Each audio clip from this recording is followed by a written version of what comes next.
नमस्कार। आज हम पढ़ेंगे क्लास 9 की हिंदी पुस्तक कृतिका का तीसरा अध्याय रीढ़ की हड्डी, जो जगदीश चंद्र माथुर के द्वारा लिखा गया है। मामूली तरह से सजा हुआ एक कमरा, अंदर के दरवाजे से आते हुए जिन महाशय की पीठ नजर आ रही है वे अधेड़ उम्र के मालूम होते हैं। दूसरा सिरा उनके नौकर ने पकड़ रखा है। बाबू, अबे धीरे धीरे चल, अब तख्त को उधर मोड़ दे, उधर, बस बस। नौकर, बिछा दूँ साहब? बाबू जरा तेज आवाज में, और क्या करेगा, परमात्मा के यहाँ अकल बट रही थी तो तू देर से पहुंचा था क्या? बिछा दूँ साहब। और यह पसीना किस लिए बहाया है? नौकर तख्त बिछाता है। ही। बाबू हंसता क्यों है? अबे हमने भी जवानी में कसरतें की हैं, कलसों से नहाता था, लोटों की तरह। यह तख्त क्या चीज़ है? उसे सीधा कर, यूं, हाँ बस। और सुन, बहू जी से दरी मांग ला, इसके ऊपर बिछाने के लिए चद्दर भी कल जो धोबी के यहाँ से आई है वही। नौकर जाता है। बाबू साहब इस बीच में मेज पोस्ट ठीक करते हैं, एक झाड़न से गुलदस्ते को साफ करते हैं, कुर्सियों पर भी दो चार हाथ लगाते हैं। सहसा घर की मालकिन प्रेमा आती है। गंदमी रंग, छोटा कद, चेहरे और आवाज़ से जाहिर होता है किसी काम में बहुत व्यस्त है। उनके पीछे पीछे भीगे बिल्ली की तरह नौकर आ रहा है, खाली हाथ। बाबू साहब दोनों तरफ देखने लगते हैं। प्रेमा, मैं कहती हूँ तुम्हें इस वक्त धोती की क्या जरूरत पड़ गई? एक तो वैसे ही जल्दी जल्दी में। रामस्वरूप, धोती? प्रेमा, हाँ अभी तो बदल कर आए हो, फिर न जाने किस लिए। रामस्वरूप, लेकिन तुमसे धोती मांगी किसने? प्रेमा, यही तो कह रहा था रतन। रामस्वरूप, क्यों बे रतन, तेरे कानों में डांट लगी है क्या? मैंने कहा था धोबी के यहाँ से जो चद्दर आई है उसे मांग ला। अब तेरे लिए दूसरा दिमाग कहाँ से लाऊं, उल्लू कहीं का। प्रेमा, अच्छा, जब पूजा वाली कोठरी में लकड़ी के बक्स के ऊपर धुले हुए कपड़े रखे हैं ना, उन्हीं में से एक चद्दर उठा ला। रतन, और दर्री? प्रेमा, दर्री यहीं तो रखी है कोने में, वह पड़ी तो है। रामस्वरूप दर्री उठाते हुए, और बीबी जी के कमरे में से हारमोनियम उठा ला, और सितार भी, जल्दी जा। रतन जाता है। पति पत्नी तख्त पर दर्री बिछाते हैं। प्रेमा, लेकिन वह तुम्हारी लाडली बेटी तो मुंह फुलाए पड़ी है। रामस्वरूप, मुंह फुलाए? और तुम उसकी माँ, किस मर्ज की दवा हो? जैसे तैसे करके तो वे लोग पकड़ में आए हैं। अब तुम्हारी बेवकूफ़ी से सारी मेहनत बेकार जाए तो मुझे दोष मत देना। प्रेमा, तो मैं ही क्या करूं? सारे जतन करके तो हार गई। तुम्ही ने उसे पढ़ा लिखा कर इतना सिर चढ़ा रखा है। मेरी समझ में तो ये पढ़ाई लिखाई के जंजाल आते नहीं। अपना ज़माना अच्छा था, आई पढ़ ली, गिनती सीख ली, और बहुत हुआ तो स्त्री सुबोधनी पढ़ ली। सच पूछो तो स्त्री सुबोधनी में ऐसी ऐसी बातें लिखी हैं, ऐसी बातें कि क्या तुम्हारी बीए एमए की पढ़ाई होगी। और आजकल के तो लक्षण ही अनोखे हैं। रामस्वरूप, ग्रामोफोन बाजा होता है ना? प्रेमा, क्यों? रामस्वरूप, दो तरह का होता है, एक तो आदमी का बनाया हुआ, उसे एक बार चलाकर जब चाहे तब रोक लो, और दूसरा परमात्मा का बनाया हुआ, रिकॉर्ड एक बार चढ़ा तो रुकने का नाम नहीं। प्रेमा, हटो भी, तुम्हें ठठोली भी सूझती रहती है। यह तो होता नहीं कि उस अपनी उमा को राह पर लाते। अब देर ही कितनी रही है उन लोगों के आने में। रामस्वरूप, तो हुआ क्या? प्रेमा, तुम्ही ने तो कहा था कि जरा ठीक ठाक करके नीचे लाना। आजकल तो लड़की कितनी ही सुंदर हो, बिना टिम टाम के भला कौन पूछता है। इसी मारे मैंने तो पाउडर वाउडर उसके सामने रखा था, और उसे तो इन चीज़ों से न जाने किस जन्म की नफरत है। मेरा कहना था कि आंचल में मुँह लपेट कर लेट गई। भाई मैं बाज आई तुम्हारी इस लड़की से। रामस्वरूप, न जाने कैसा इसका दिमाग है, वरना आजकल की लड़कियों के सहारे तो पाउडर का कारोबार चलता है।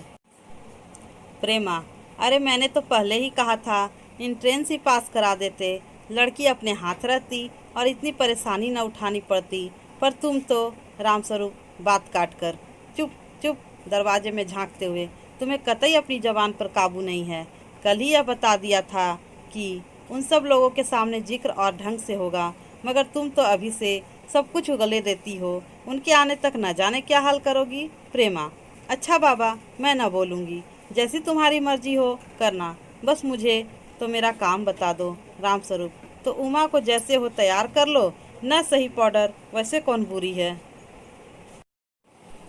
पान लेकर भेज देना उसे, और नाश्ता तो तैयार है ना। रतन का आना। आ गया रतन, इधर ला, इधर। बाजा नीचे रख दे, चद्दर खोल, पकड़ तो जरा उधर से। चद्दर बिछाते हैं। प्रेमा, नाश्ता तो तैयार है। मिठाई तो वे लोग ज़्यादा खाएंगे नहीं, कुछ नमकीन चीज़ें बना दी है, फल रखे हैं ही, चाय तैयार है और टोस्ट भी। मगर हाँ, मक्खन, मक्खन तो आया ही नहीं। रामस्वरूप, क्या कहा? मक्खन नहीं आया? तुम्हें भी किस वक्त याद आई है? जानती हो कि मक्खन वाले की दुकान दूर है, पर तुम्हें तो ठीक वक्त पर कोई बात सूझती ही नहीं। अब बताओ, रतन मक्खन लाए कि यहाँ का काम करे? दफ्तर के चपरासी से कहा था आने के लिए, सो नखरों के मारे। प्रेमा, यहाँ का काम कौन ज़्यादा है, कमरा तो सब ठीक ठाक है ही। बाजा सितार आ ही गया।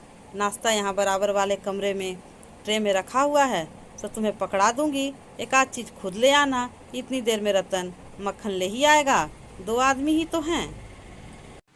रामस्वरूप, हाँ, एक तो बाबू गोपाल प्रसाद और दूसरा खुद लड़का है। देखो, उमा से कह देना कि जरा करीने से आए। ये लोग जरा ऐसे ही हैं, गुस्सा तो मुझे बहुत आता है इनके दकियानुसी ख्यालों पर। खुद पढ़े लिखे हैं, वकील हैं, सभा सोसाइटियों में जाते हैं, मगर लड़की चाहते हैं ऐसी कि ज़्यादा पढ़ी लिखी ना हो। प्रेमा, और लड़का? रामस्वरूप, बताया तो था तुम्हें, बाप शेर है तो लड़का सवा शेर। बीएससी के बाद लखनऊ में ही पढ़ता है, मेडिकल कॉलेज में। कहता है कि शादी का सवाल दूसरा है, तालीम का दूसरा। क्या करूं, मजबूरी है, मतलब अपना है, वरना इन लड़कों और इनके बापों को ऐसी कोरी कोरी सुनाता। ये भी रतन, जो अब तक दरवाजे के पास चुपचाप खड़ा हुआ था, जल्दी जल्दी, बाबूजी, बाबूजी। रामस्वरूप, क्या है? रतन, कोई आते हैं। रामस्वरूप दरवाजे से बाहर झाँक कर जल्दी मुंह अंदर करते हुए, अरे ए प्रेमा, वे आ भी गए। नौकर पर नज़र पड़ते ही, अरे तू यहीं खड़ा है बेवकूफ़, गया नहीं मक्खन लाने? सब चौपट कर दिया। अबे उधर से नहीं, अंदर के दरवाजे से जा। नौकर अंदर आता है, और तुम जल्दी करो प्रेमा, उमा को समझा देना, थोड़ा सा गा देगी। प्रेमा जल्दी से अंदर की तरफ आती है।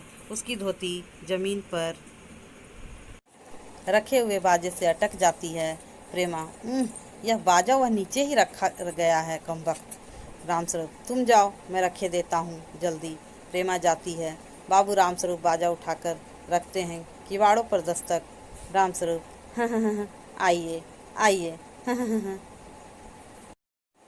बाबू गोपाल प्रसाद और उनके लड़के शंकर का आना। आंखों से लोग चतुराई टपकती है। आवाज़ से मालूम होता है कि काफ़ी अनुभवी और फितरती महाशय हैं। उनका लड़का कुछ खीस निपोरने वाले नौजवानों में से है। आवाज़ पतली है और खिसियाहट भरी झुकी कमर इनकी खासियत है। रामस्वरूप अपने दोनों हाथ मलते हुए, इधर तशरीफ़ लाइए, इधर। बाबू गोपाल प्रसाद बैठते हैं, मगर बेत गिर पड़ता है। रामस्वरूप, यह बेत लाइए, मुझे दीजिए। कोने में रख देते हैं। सब बैठते हैं। मकान ढूंढने में तकलीफ तो नहीं हुई? गोपाल प्रसाद खखार कर, नहीं, तांगे वाला जानता था, और फिर हमें तो यहाँ आना ही था, रास्ता मिलता कैसे नहीं? रामस्वरूप, यह तो आपकी बड़ी मेहरबानी है, मैंने आपको तकलीफ़ तो दी। गोपाल प्रसाद, अरे नहीं साहब, जैसा मेरा काम वैसा आपका काम। आखिर लड़के की शादी तो करनी ही है, बल्कि यूँ कहिए कि मैंने आपके लिए खासी परेशानी कर दी। रामस्वरूप, यह लीजिए, आप तो मुझे कांटों में घसीटने लगे। हम तो आपके सेवक ही हैं। थोड़ी देर बाद लड़के की ओर मुखातिब होकर, और कहिए शंकर बाबू, कितने दिनों की छुट्टियां हैं? शंकर जी, कॉलेज की तो छुट्टियां नहीं हैं, वीकेंड में चला आया था। रामस्वरूप, आपके कोर्स ख़त्म होने में तो अब साल भर रहा होगा। शंकर जी, यही कोई साल 2 साल। रामस्वरूप, साल 2 साल? शंकर, हाँ जी, 1 आध साल का मार्जिन रखता हूँ। गोपाल प्रसाद, बात यह है साहब कि यह शंकर 1 साल बीमार हो गया था। क्या बताएं, इन लोगों को इसी उम्र में सारी बीमारियां सताती है। एक हमारा ज़माना था कि स्कूल से आकर दर्जनों कचौड़ियाँ उड़ा जाते थे, मगर फिर जो खाना खाने बैठते तो वैसी की वैसी ही भूख। रामस्वरूप, कचौड़ियाँ भी तो उस ज़माने में पैसे की 2 आती थी।